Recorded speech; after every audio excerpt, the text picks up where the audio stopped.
Untuk pengenalan, kanak-kanak merujuk kepada golongan individu yang masih dalam peringkat kanak-kanak atau kanak-kanak kecil, khususnya dalam usia 0 hingga 12 tahun. Definisi kanak-kanak menurut tokoh seperti Jean Piaget, Maria Montessori dan Erik Erikson memberikan pandangan yang berbeza terhadap perkembangan kognitif dan psikososial kanak-kanak. Di Malaysia, Jabatan Kebajikan Masyarakat JKM adalah agensi utama yang bertanggungjawab untuk melindungi kanak-kanak. Perlindungan kanak-kanak menjadi penting.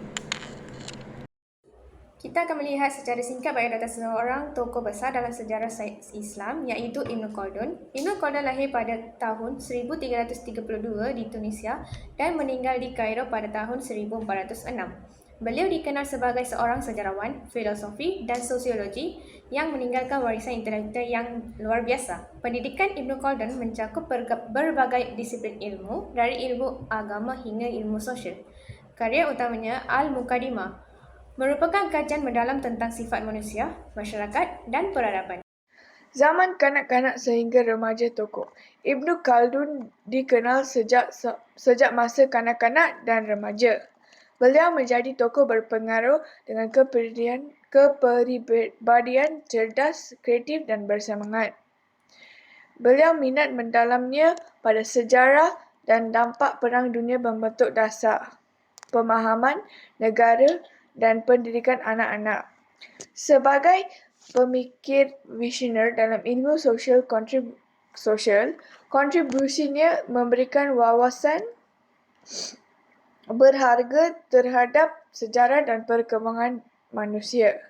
Ketertarikannya pada pengaruh Perang Dunia I dan II serta nasionalisme akibat penduduk Jepang mencerminkan dedikasinya untuk memahami pelajaran yang dapat diambil, terutamanya dalam konteks pendidikan awal kanak-kanak.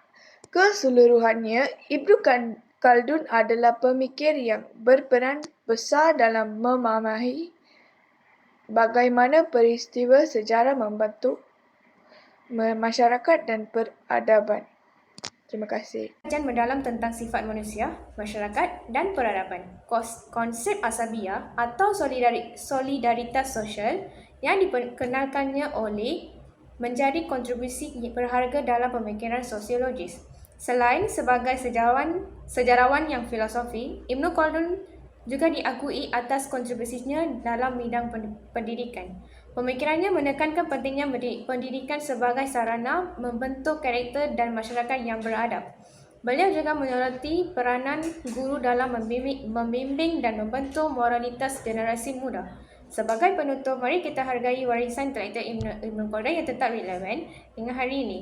Beliau tidak hanya meninggalkan karya monumental, tetapi juga pemikiran yang terus memandu kita dalam Sumbangan tokoh ketiga ialah pemahaman tentang perubahan sosial dan budaya. Antaranya ialah pemahaman dinamika perubahan sosial dan budaya dan pengaruh terhadap pemikiran dan dalam pendidikan.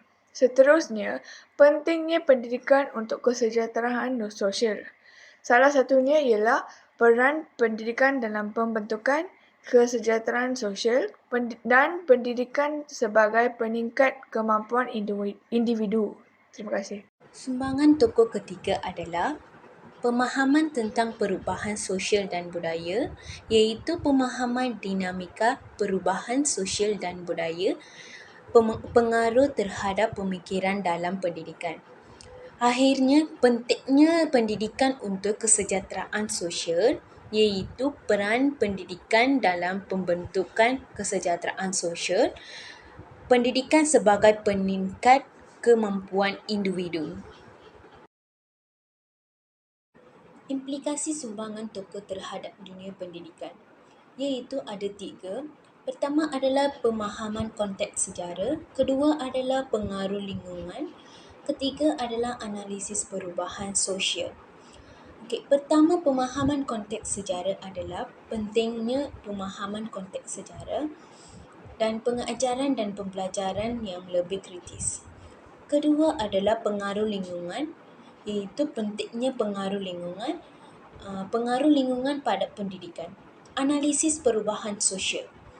Konsep perubahan sosial oleh Ibn Khaldun, pengaruh perubahan sosial terhadap pendidikan.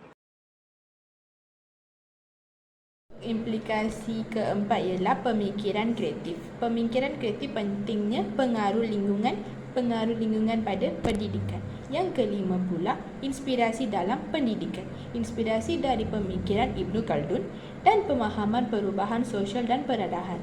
Yang terakhir ialah pengembangan kurikulum. Pertamanya, konsep perubahan sosial dan peradaan Ibn Khaldun. Pentingnya relevansi kurikulum. Kesimpulannya, Piaget mengklasifikasikan kanak-kanak ke dalam peringkat perkembangan kognitif, sementara Erikson memaparkan peringkat perkembangan psikososial sepanjang hayat. Di Malaysia, Jabatan Kebajikan Masyarakat memainkan peranan utama dalam melindungi kanak-kanak. Implikasi sumbangannya termasuk pemahaman konteks, sejarah analisis perubahan sosial, pengaruh lingkungan, pemikiran kritis, pengembangan kurikulum dan inspirasi dalam pendidikan. Terima kasih.